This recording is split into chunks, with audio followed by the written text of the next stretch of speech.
नमस्कार साथियों, एक बार पुनः आप लोगों के बीच उपस्थित हूं और आज हम लोग बात करेंगे 70वीं बीपीएससी पीटी परीक्षा की तैयारी के संबंध में। अभी से लगभग 140 दिन रह गए हैं।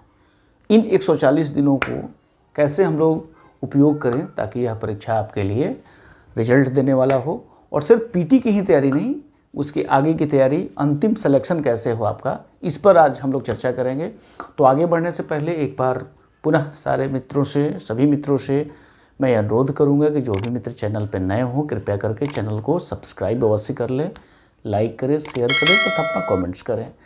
आइए देखते हैं मित्र, बीपीएससी 70वीं पीटी का एग्ज़ाम का पहले से तिथि घोषित है और ये 30 सितंबर 2024 को होने वाली है। और आज की जो तारीख है वो है 8 मई है। तो 8 मई से परीक्षा की तिथि को अगर देखा जाए तो 140 से 45 दिनों का समय मिल रहा है आपके। 140 दिनों को लेकर के हम लोग चलते हैं।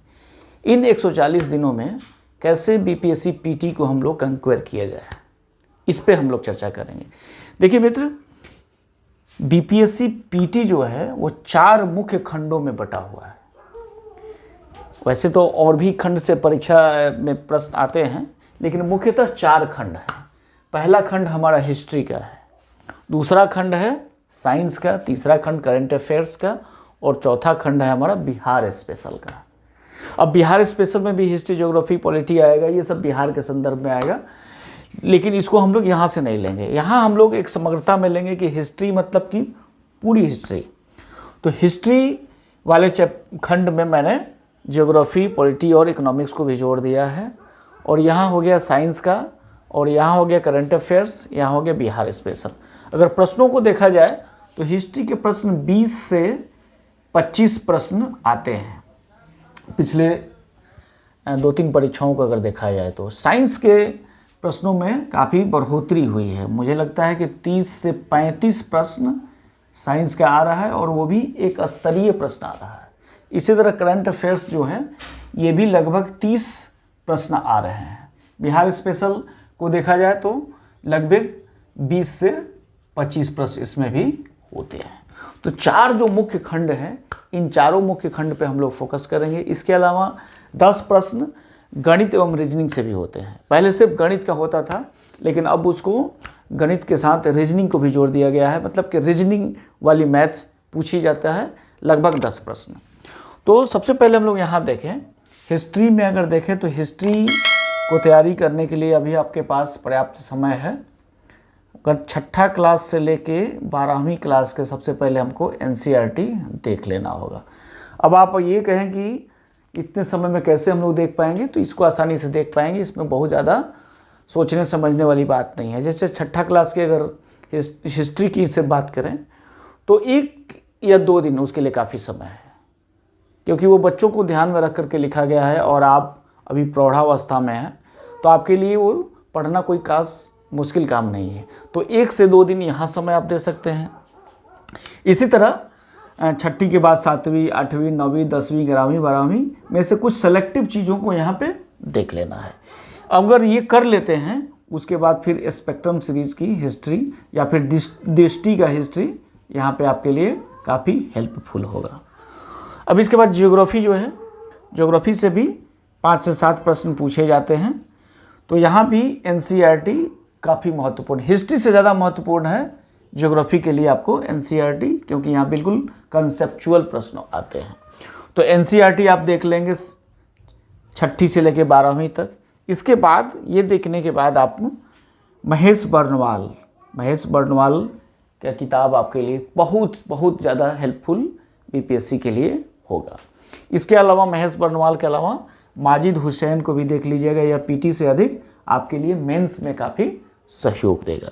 इसके बाद पॉलिटी है, तो पॉलिटी में भी एनसीईआरटी को आपको देखना ज़रूरी है 6ठी से लेके 10वीं तक। और इसके बाद फिर आपके लिए जो सब लोग पढ़ते हैं लक्ष्मीकांत की, लेकिन अगर अचानक आप शुरुआत ही अगर लक्ष्मीकांत से करेंगे तो फिर वो आपके लिए मुश्किल हो जाएगा। इसलिए पहले एनसीईआरटी 6ठी से लेकर 10वीं तक देख ले, बेसिक चीज़ों को जान लें, उसके बाद फिर लक्ष्मीकांत की तरफ चलें। इसके बाद फिर इकोनॉमिक्स है, तो इकोनॉमिक्स में एनसीईआरटी देखना बिल्कुल ही ज़रूरी है। और उसके साथ साथ 2 मैगजीन्स आते हैं, एक है योजना और दूसरा है कुरुक्षेत्र। दोनों ही मैगजीन्स भारत सरकार के प्रकाशन विभाग का है और यह आपके लिए ज़रूरी इसलिए है क्योंकि भारत सरकार के द्वारा चलने वाली विभिन्न योजनाओं की अद्यतन जानकारी यहाँ से आपको मिलेगी। डेटा आपको बिल्कुल अद्यतन डेटा और सोफिस्टिकेटेड डेटा आपको यहाँ से मिलेगा, आपको बिल्कुल अप टू डेट डेटा मिलेगा। इसलिए इन दोनों मैगजीन्स को देखना बहुत ही ज़रूरी होगा, योजना और कुरुक्षेत्र का। अब दूसरे खंड की तरफ आते हैं। तो दूसरा खंड जो हमारा है वो है साइंस का।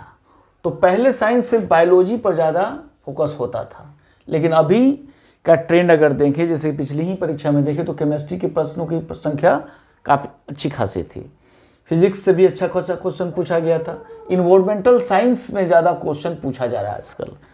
तो बायोलॉजी के अलावा फिजिक्स, केमिस्ट्री और इन्वायरमेंटल साइंस, ये तीनों के लिए पहले हम लोग एनसीईआरटी एकदम निश्चित रूप से देख लेंगे।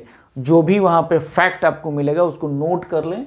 उसके बाद फिर स्पेक्ट्रम का साइंस सीरीज आपके लिए बहुत ज़्यादा हेल्पफुल साबित होगा। तो हमारा ये हो गया दूसरा खंड। तीसरा खंड करंट अफेयर्स का है। अभी 140 दिनों का समय है, तो अभी से करंट अफेयर्स के लिए कोई मैगजीन पढ़ने की ज़रूरत नहीं है। अभी आप डे टू डे ऑब्जर्वेशन करें और इसके लिए एक अलग से हम लोगों ने वीडियो भी बनाया है कि करंट अफेयर्स की तैयारी कैसे करें। वो चैनल पे आकर के उसे सर्च करें, आपको मिल जाएगा। बिल्कुल एक अलग से वीडियो ही है कि करंट अफेयर्स की हम लोग तैयारी कैसे करें।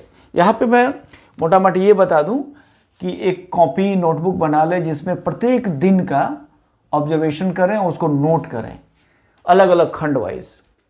नेशनल जो आपका घटनाक्रम हो रहा है, इंटरनेशनल घटनाक्रम हो रहा है, जो पुरस्कार ऑनर मिल रहा है, खेल की जो प्रतिस्पर्धाएं चल रही हैं, उन सारी चीज़ों का, जो समिट हो रहे हैं, सम्मेलन हो रहे हैं, उन सारे चीज़ों का एक नोटबुक बना लें और डे टू डे ऑब्जर्वेशन के द्वारा उसे नोट करते चले जाएं। इंग्लिश अगर आपकी अच्छी है तो इंडियन एक्सप्रेस न्यूज़पेपर देखें या फिर दैनिक जागरण आपके लिए काफ़ी हेल्पफुल होगा। और दृष्टि की जो एक मैगजीन आती है उसका दृष्टिपात अवश्य करें। तो करंट अफेयर्स का सेक्शन हमारा यहाँ से बिल्कुल अच्छे तरीके से आपकी तैयारी हो जाएगी। अब जो चौथा सेक्शन है वो है बिहार स्पेशल। तो बिहार की इतिहास क्या रहा है और भारतीय स्वतंत्रता संग्राम में बिहार की भूमिका क्या रही है, बिहार की मिट्टी, जलवायु, पवन आदि बिहार के ज्योग्राफी के अंतर्गत आ जाएगा। पॉलिटी मतलब यहाँ की राज्य व्यवस्था, जो चीज़ें हैं यहाँ से आ जाएंगी। इसी तरह इकोनॉमिक्स जो कि यहाँ की अर्थव्यवस्था है। इन सारे चीज़ों के लिए केबीसी नैनो की बुक्स आपके लिए काफ़ी हेल्पफुल होगी, या फिर बेसिक के लिए पहले हम इम्तियाज़ अहमद की बुक पढ़ लेंगे। इसके अलावा बिहार सरकार की जो बुक्स हैं यहाँ पे 6वीं, 7वीं, 8वीं, 9वीं और 10वीं, ये बिहार के संदर्भ में बहुत अच्छी जानकारी आपको यहाँ से मिल जाएगी। तो ये तो हुआ हमारा प्रश्नों का स्वरूप, सिलेबस हुआ। अब हमारा ये है कि इन 140 दिनों को कैसे हम लोग यहाँ पे यूटिलाइज करें ताकि हमारा रिजल्ट पूरी तरह से आश्वस्त हो जाए रिजल्ट के लिए।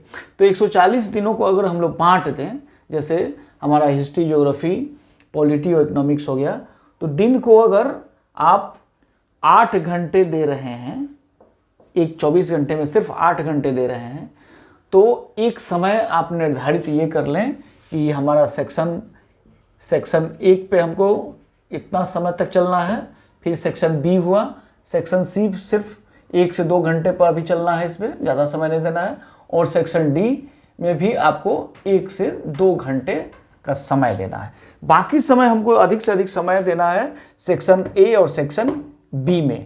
अभी फिलहाल पहले जो 140 दिनों का है, पहले 60 दिन आपको अधिक से अधिक समय देना है सिर्फ सेक्शन ए यानी कि हिस्ट्री और साइंस। और हिस्ट्री और साइंस में इस सेक्शन में ज्योग्राफी, पॉलिटी और इकोनॉमिक्स भी समाहित है, और साइंस पे बहुत अधिक फोकस करना है।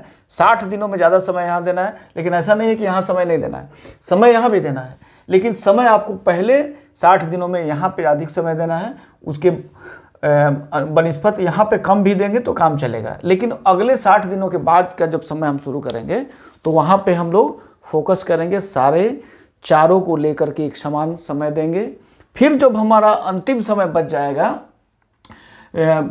20 से 30 दिन का जो अंतिम समय बचेगा, वो समय सिर्फ हमारे सेट बनाने तथा जो भी डाउट है उसको क्लियर करने में लगाएंगे। तो इस तरीके से अगर 140 दिनों का आप मैनेज करते हैं तो आपका रिजल्ट निश्चित रूप से आएगा। और सिर्फ पीटी ही नहीं, मेंस के लिए अपने आप को बेहतर तरीक़े से आप प्रिपेयर कर पाएंगे। अपनी सुझाव अवश्य देंगे। वीडियो कैसा लगा अपनी राय अवश्य देंगे। बहुत बहुत धन्यवाद मित्रों।